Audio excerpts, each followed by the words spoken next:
put a control thing, not one of the any kind of excitement or any sign of maybe the meter's gonna pull on me. And I looked up very slowly to my left. There he stood, 8.5 feet tall, at least 700 pounds, and very massive. And all covered in dark hair. His facial features was as I'm looking at a human. And then, next thing I know, he's staring down at me.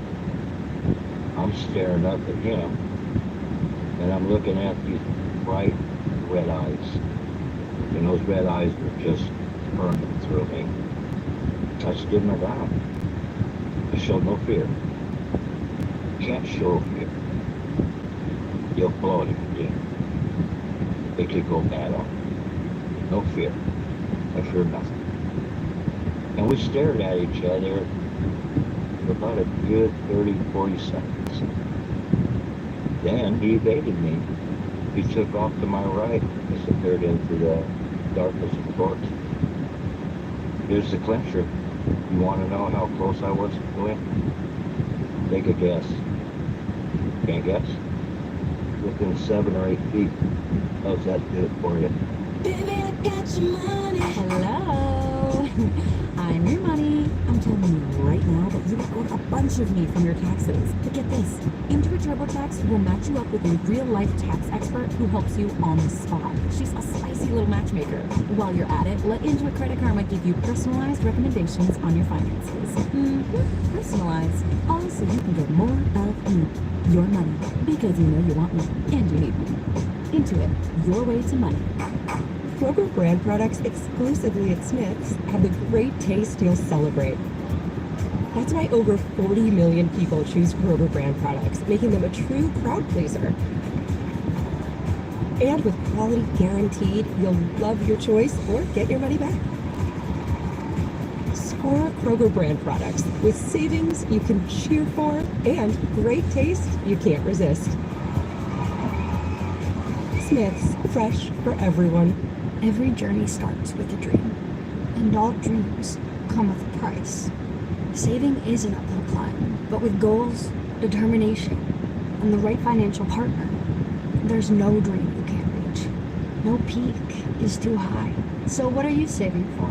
Share your dream with us for a chance to win $1,000. Start saving with Bank of Utah today. Visit bankofutah.com to enter. No purchase necessary. Eligibility restrictions apply. See website for official rules and details. Member FDIC. Think you can get any closer? My team caught up to me. They caught up to me. They see me just stand there in the middle of the trail. And they said, "Boy, what's going on?" What was that? They heard it leave. And I told them what just went down. Blew their planes. But you want to know something? I'm really glad my team wasn't really with me when that incident happened, because it wouldn't have came out that way. So because of the fact it was a one-on-one incident between me and Carter, and I'm glad it turned out that way. But I must say this, you always need to understand that what I do as a researcher is very, very dangerous. I kid you not. It could be very, very dangerous. Now, and if you think that was close, oh, you ain't seen nothing yet.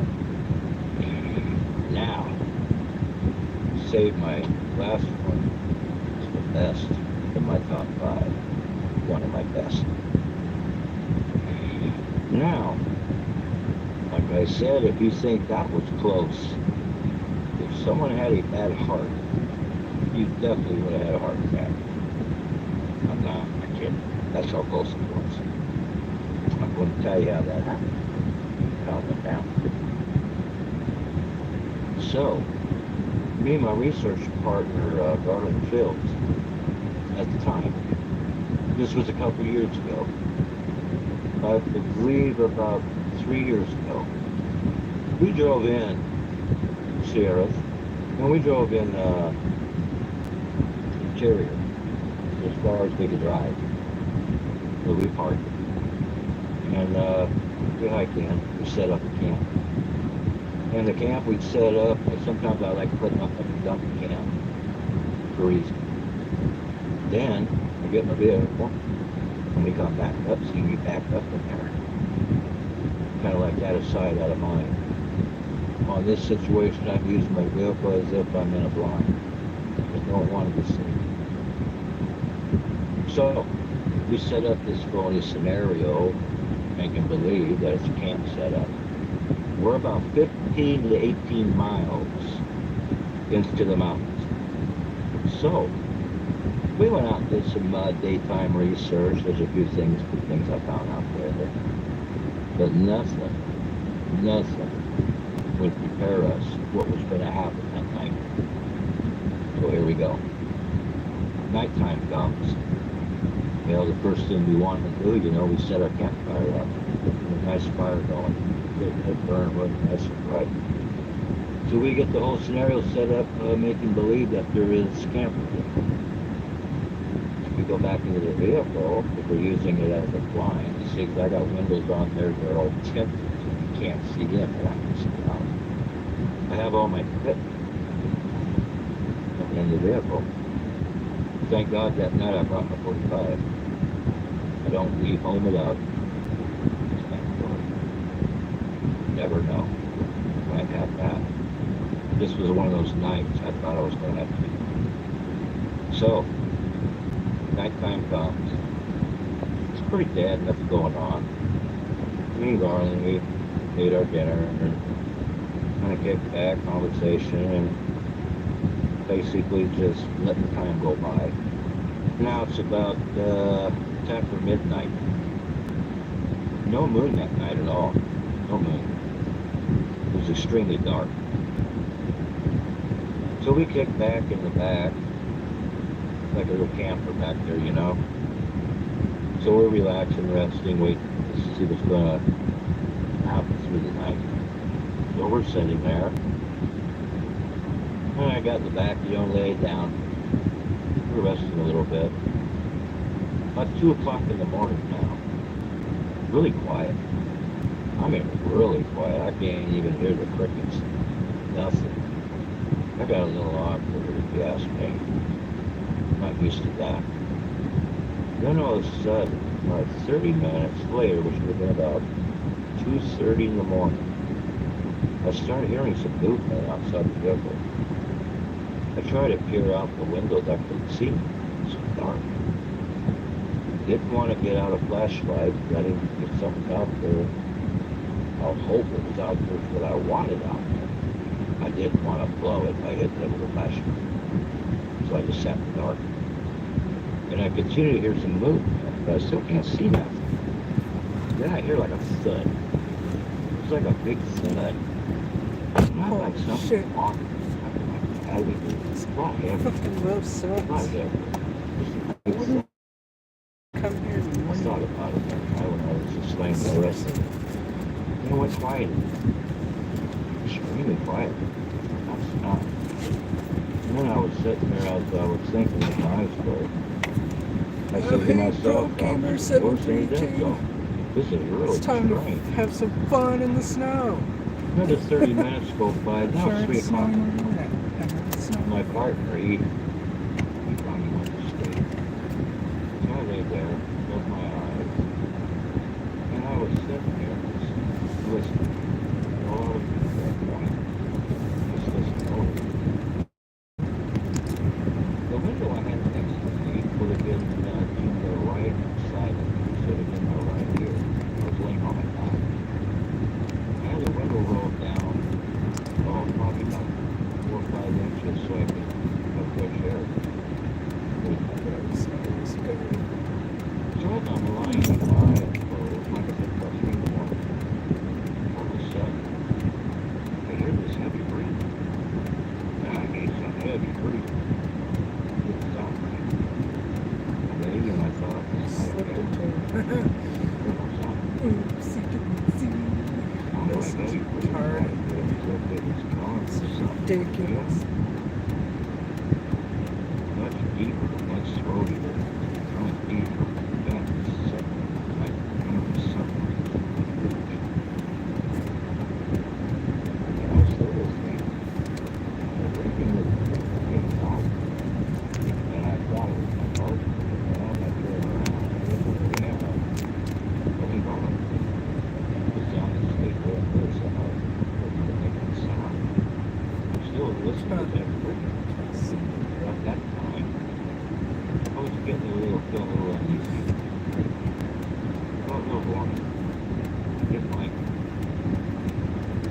over at my 45.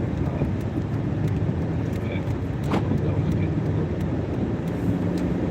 around there. I think 45, I laid on my chest. Finger on the trigger. If I need to, I'll use it. I don't know what I'm dealing with right now. Right now, all I have between us is a thin piece of plate glass. That's it. That is it.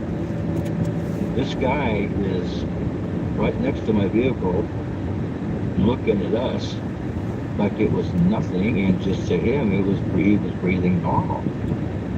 But when you got something breathing in your ear that's 3 or 4 inches away from you, maybe 6 inches at the most, well, now you know why I got the 45 on my chest, hot and trot, ready to go.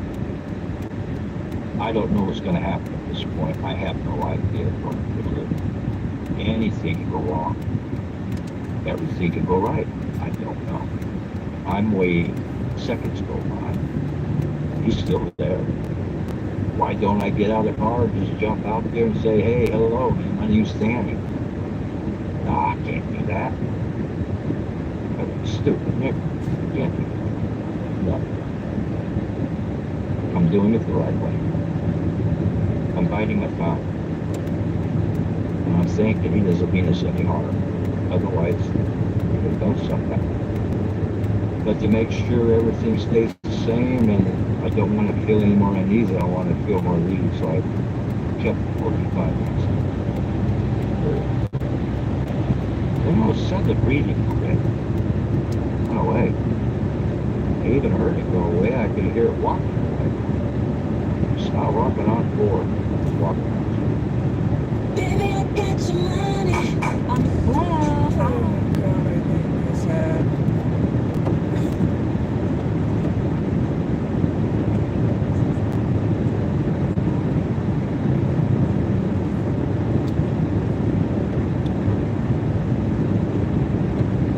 This way is freezing as a mess.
And no turning back now.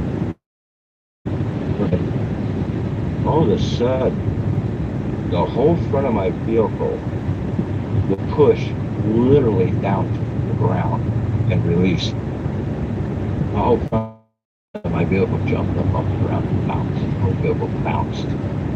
This guy took 2 tons like it was nothing. My vehicle was nothing. When he did that, Darwin woke up. What just happened? He's messing with the vehicle. I didn't have a chance to explain anything to him. When I heard the thumping of the walking away, that's when I jumped out of the vehicle. Darwin got out on the right side. I got out on the left side. At that time, we had our flashlights. I had my flashlight. I had my 45 intact. This time, it's about 4:30 in the morning. We're observing all around the vehicle. And then on the other side of the front of the vehicle, remember I put you in the beginning of this, I heard a big thud. What that big thud was, I walked over.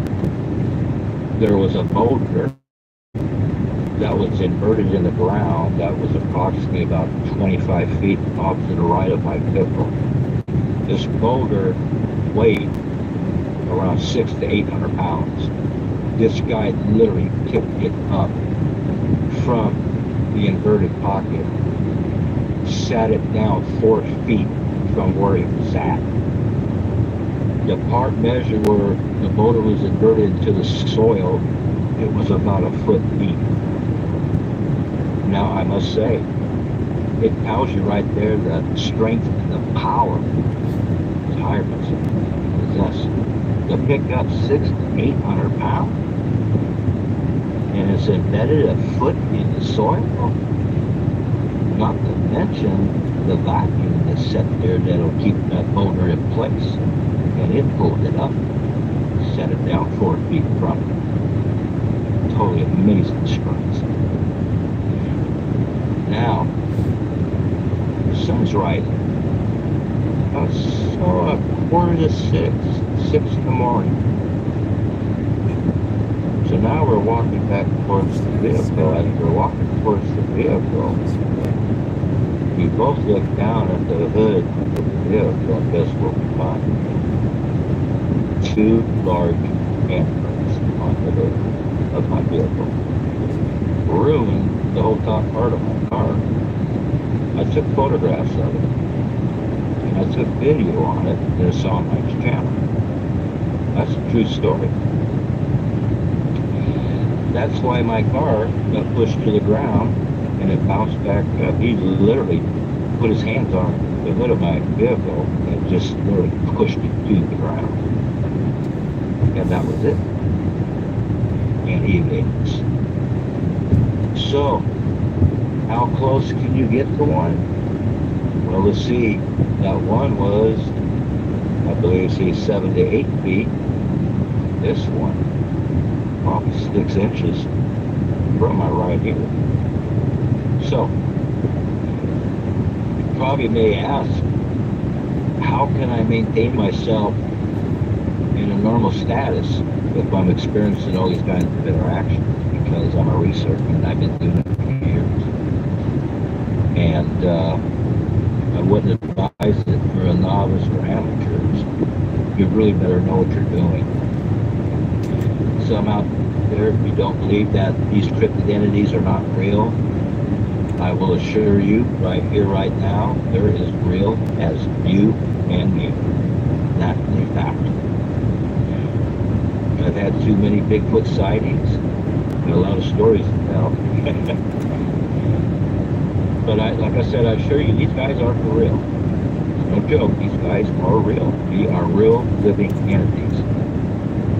And you'll understand too that there's several types of species of these cryptid entities, alright? And there are, and is, hominid hybrids in the Sierra Mountains that are linked and related to early hominids, Erectus and Ergaster, who they say went to extinction over 70,000 years ago, which would have been Ergaster, which is not true. 70,000 years ago, to be exact, with my calculations, they went to extinction. Supposedly, did not. Erectus supposedly went to extinction 140,000 years ago. That's wrong. That's off. I can calculate it a little bit earlier than that. They did not go to total extinction, is what I'm saying. The particular entities that I have documented in the Sierras, certain particular species are related to these early hominids. And I know this is a fact in my own personal research that I have been conducting for years and years and years. I have all the evidence, I have all the facts. And that is the fact. So, some of these species, like they call Sasquatch and or Bigfoot, and a few other AKA names, they are in actuality, I call them hybrids or hominid hybrids. That's exactly what they are. They're proof some early hominid did not go into total extinction. Those are still here today. period. End of story. That is a fact. I've seen these guys too close. And as a matter of fact, I've seen one so close, it's like staring at you. Period. How can anybody? They're amazing. They're very amazing, man. They have to be left alone. Just let them be. Don't bother nobody. Man, I'm going to be going back up, doing some more research here in a couple days. I'll be back up in the Sierra Triangle area. And I'm more sure I have some more mysterious things I'm going to run into up there. Very interesting place. And I also check on the movements, on how the groups are going, and also the individuals. And I have everything all documented, and whenever I want to go to one of my areas, I'll go through my own paperwork, and I'll go through in there, see what's going on in there. I just keep an eye on things, see how they're moving around, and if they have left territory or not, or if they got new territory, things like that. Sometimes, they give birth, they reproduce, they have young'uns. They're usually pretty protective of them, so I've never seen anyone that young yet. They usually keep them with mom, so to speak. So right now, my research, I've been working on all kinds of different areas. I'm just not in one area, I'm not stereotyped. And right now, I've been making some really big achievements and accomplishments in what I'm doing in my research. And I just completed another theory that I published, which is on my channel. That's my second theory I published. So, I hope you like the stories I just told you. Stories of my Bigfoot sightings. I have a lot more to tell you, but I'm going to have to dig in my memory banks more. I got so many guys, my brain is just cluttered with so much information. There's so much. I have so much to talk about. One thing I would say, I do wish when we did National Geographic, when we went to my site, which was in the triangle, this was before I classified it as a triangle, but I had no idea at the time.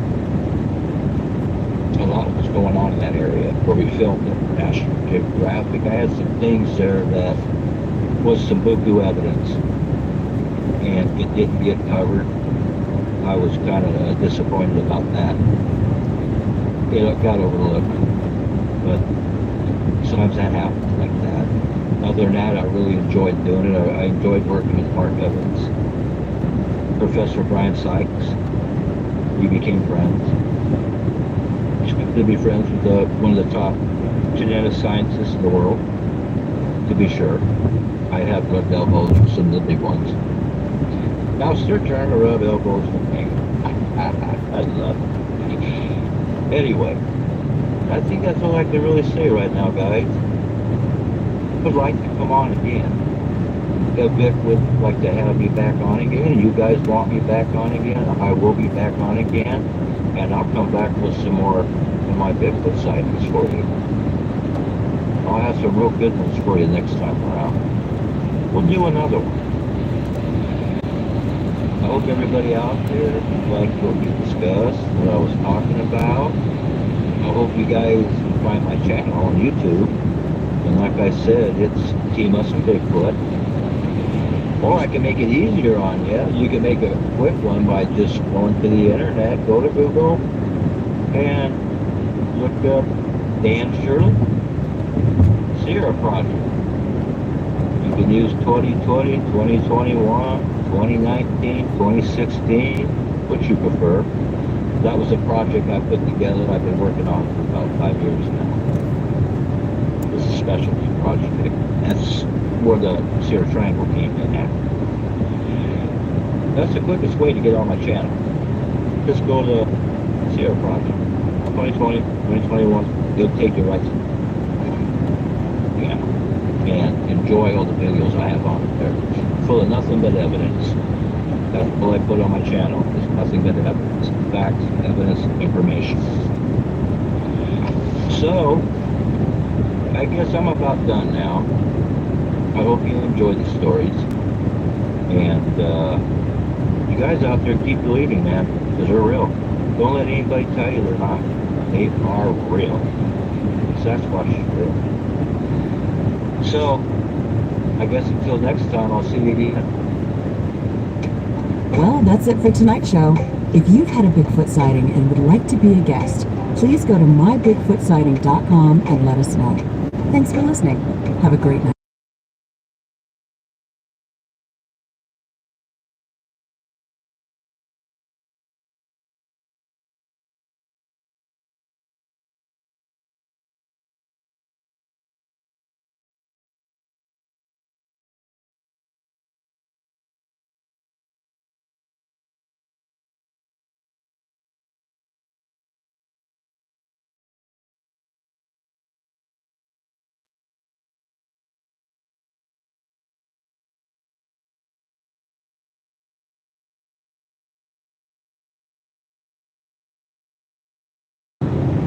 Kroger brand products exclusively at Smith's, the great taste you'll celebrate. That's why over 40 million people choose Kroger brand products, making them a true crowd pleaser. So far, it's been nice. And with quality guaranteed, you'll love your choice and won't get your money back. Score Kroger brand products with savings you can cheer for and great taste you can't resist. Nobody's driving safe. Smith's, fresh for everyone. Nobody's riding fish birds. Listen to the pass on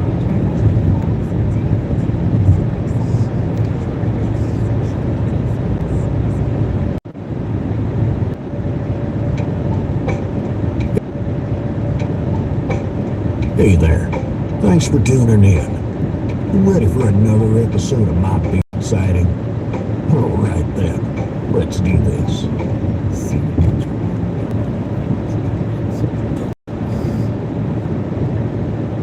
almost there.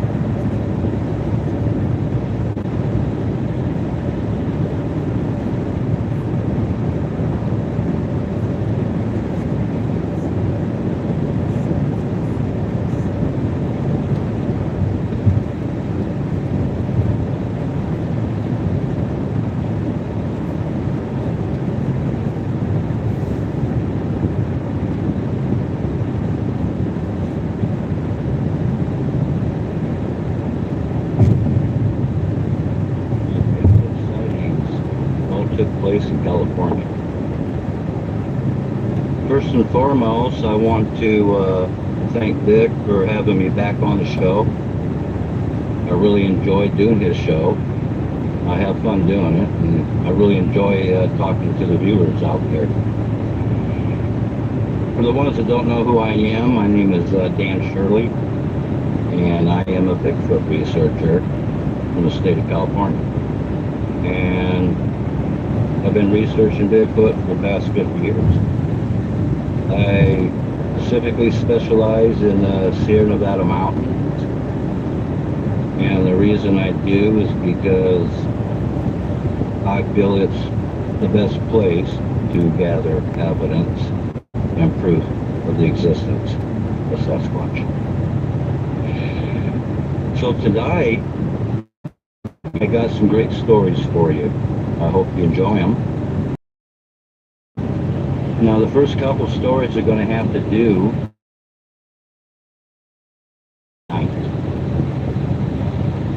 know this, but in what I do, the night to do research is the most unpredictable time to do your research for many reasons. It's also a lot dangerous, more so in the daytime, to conduct your research at night. Obviously, this is when all your major apex predators come out. They come out to feed and hunt. So, I'm going to take you to a time of the year 2018. On this particular day, we all went up the Sierra Nevada mountains. I went to this one particular area, which is outside the triangle of what I classified as the Sierra Triangle. In this one particular area, I have extensive investigating on other eyewitness accounts who have had run-ins and interactions with these cryptid entities. So I decided that I was going to conduct the type of night research that hasn't been done. At this point in time, in 2018, I have already started my Sierra project. You see, what I planned on doing was an experiment using particular types of vocalization that I handpicked that represent Sasquatch. I chose 5. And then what we did, we have what they call a blaster box. We recorded the vocalizations of the 5 into the box. Drill into the box, we have it set up where it runs through a PA system so we can blast it out to the forest. I want to get the full effects. What was the purpose of this experiment? Look at that. It was to show absolute proof and evidence that these entities do exist and they are real. People have They are existing. In order for this experiment to work, I need a reaction from other animals in the forest. You see, they will only recognize a particular type of vocalization or a particular type of sound. This is what I was hoping on. If in fact they are real, I should get some type of response. If in fact they are not,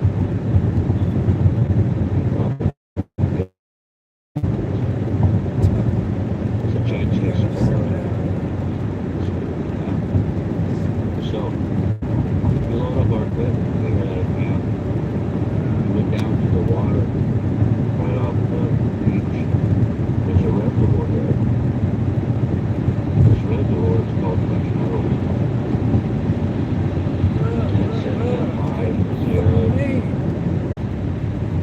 the way to make this experiment happen. So what I did, like I said previously, I chose 5 vocalizations from the Sasquatch. I told my team member we're going to run them through in a segment. 1, 2, 3, 4, 5. We start with 1. Each segment I had him blast out 3 consecutive times with about 30 seconds in between each segment. After the 3rd segment, we wait 5 minutes to see if we get a reaction. We went through the first one. Nothing. We hit the second one. Nothing. And the 3rd and the 4th. I'm thinking at this point in time, maybe my experience is not going to work. Maybe it's going to fail. But I'm not a negative person. No, I'm not negative. I say to myself, it's got to work. It has to. It has to work. It has to. So we got down to the last one. With this one. So Cody blasted out. It did. After this 3rd blast, it did 30 seconds. And about 40 to 50 seconds, we got a reaction. But what reacted was away. Because we were not expecting this long. The reaction we got was from a pack of coyotes. And they were coming in our direction. And we could hear them. And they're making themselves loud and vocal. Toby turns and looks at me and said, "Danny, what do you think that is? Come here. Come to organize the sound." Next thing you know, I got this ring on my face. It was getting bigger and bigger. Just sitting in the dark. This time's probably 1 o'clock. Over after. Listen. Just when we thought we were going to break the timberline and say hello, didn't. They turned around, reverse course, They were going the opposite direction. This happened because of the result. Toby looked at me and said, "What's going on?" I said, "I don't know. But just listen. All ears at this point, guys. All ears." Then it went silent. And I mean dead silent. It was a dead zone like I've never experienced before. I've been in dead zones. Not like what was going on. And then all of a sudden, all I can hear from all of us was a pack of coyotes that were in a panic. They were going nuts. Screaming, yelping, crying. And it got louder and louder. And then all of a sudden the screaming, I've never heard anything like it. Never. Not then, not now. Even as I'm talking to you about it right now, it sends shivers up my spine. I never heard such horrific screams. It was as if they were being torn apart limb by limb. It's the only way to describe it. It was terrible. Myself, personally, I don't like to hear any human being in pain or an animal in pain. Nothing like what I heard that night. It was a terrible thing to listen to, and then it quit. It was so freaking quiet. You could hear a pin drop. Silence. For a while. Then all of a sudden, as if someone turned a light switch on, and the force came back to life, as if nothing happened. Now it's about 2 o'clock. I said to myself, the frickin' experiment, it worked. It worked. Those coyotes would not, and I repeat, would not react to something they know nothing about, something they have never heard before. They might have come to gauge what sound it was, but other than that, they would not have reacted. No, they were heading for the sound to investigate. They knew what it was. They recognized the vocalization. They knew what it was. We packed all the gear up. We headed back to camp. On the way back to camp, we were conversing about this event that happened tonight. They asked me, "Dan, what do you think happened?" I said, "I believe that Sasquatch we saw where we did the experiment. I believe a cryptid entity, a pack of coyotes, crossed paths. And that's what became of it when they crossed paths, was all that horrific. I didn't want to talk about it, I want to be honest. It was really terrible, guys. But at any rate, the experiment worked. They're real, man. They're real. They do exist. So, we're back following the water line at the end of the reservoir, heading back to camp. It's getting late now. It's probably about 2:30 in the morning. Toby and Anthony want to get to camp a little bit quicker than me and Garland. So they headed back up ahead of us. We lagged behind. Then we saw them disappear into the darkness. Now it's me and Garland, standing by the water's edge. We were talking about what happened, just happened. And if you think it's over with, oh, no, not by a long shot. No, this night wasn't going to end yet. This, you ain't going to believe. But you got me. It happened. You ever get that feeling where something's behind you and you just feel something's behind you? That's how we felt. We turned around very slowly to our left, faced the opposite direction. We were looking right at the reservoir. You're not going to believe what we were witnessing. This bright object dropping out of the sky and heading towards us. It was descending fast and rapidly. I know it's not no kind of aircraft we know of because they be up here, especially around this time of night. Period. And whatever it was coming towards us, it was not even making a sound. It was quiet. No sound. It got closer, closer.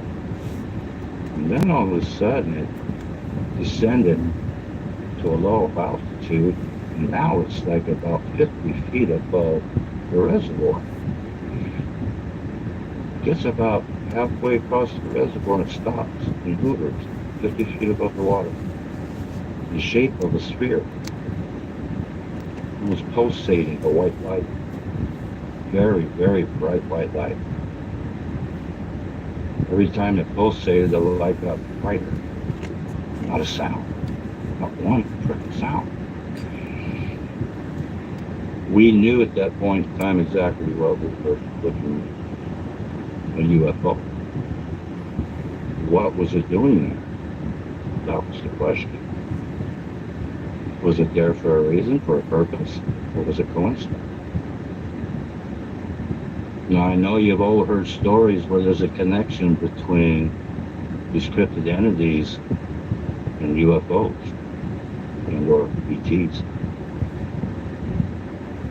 I will tell you myself, personally, as a researcher, I have seen these a few times like this, where both parties happen to be there at the same time. But I will say, I have found no connection between the two at all. I believe it's just coincidental. And what was the craft doing so low over the water? I believe it was after the water. Maybe it uses water as some kind of an energy source. I have no other reason why I would have been there that night. So, that's my first story. That is true. That happened. I documented that by paper, and I documented it by video. You can see segments of that, what I just told you, on my channel. So, I hope you like that one. Which brings me to the second story. Which is good. Now this one here. Wait until the next time. Yep. Alright, guys. Almost got squished in between cars because people can't watch where the lanes are at. Seriously, I took the next 2 days off. Alright. Let's do this.